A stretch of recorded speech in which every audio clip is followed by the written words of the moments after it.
I'm Galahound19, and this is my spider Sona.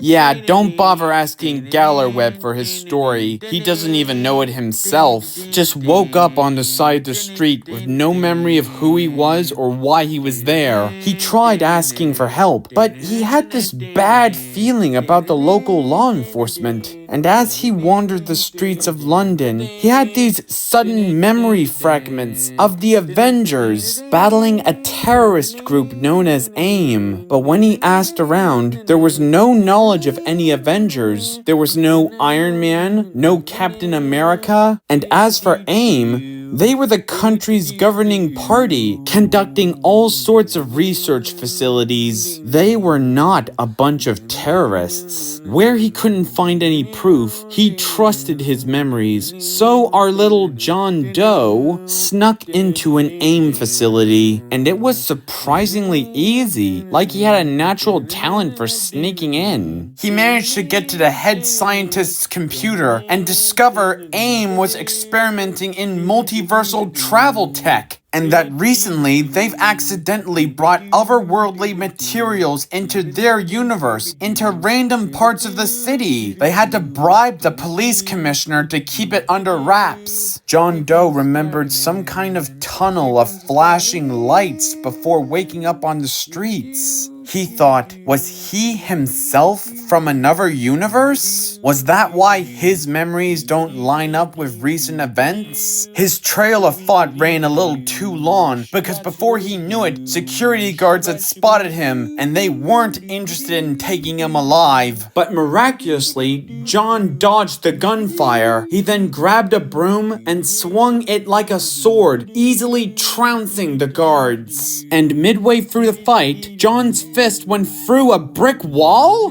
He had superpowers! But as he realized this, more guards came into the room. A lot more. So John decided to test out his durability. He jumped out of the third-story window. His feet cracked the pavement beneath him, but John was perfectly fine. He fled from the facility. Let's skip to a few weeks later, where he had fashioned himself a costume with lightweight body armor, and he built web-shooting gun swords for long-range and close-quarters combat. He would face off with AIM multiple times, and on the side face supervillains like Cyber Goblin and Dr. Rhino. So until he remembers his name and find his way home, he will continue to fight as the hero Gallerweb.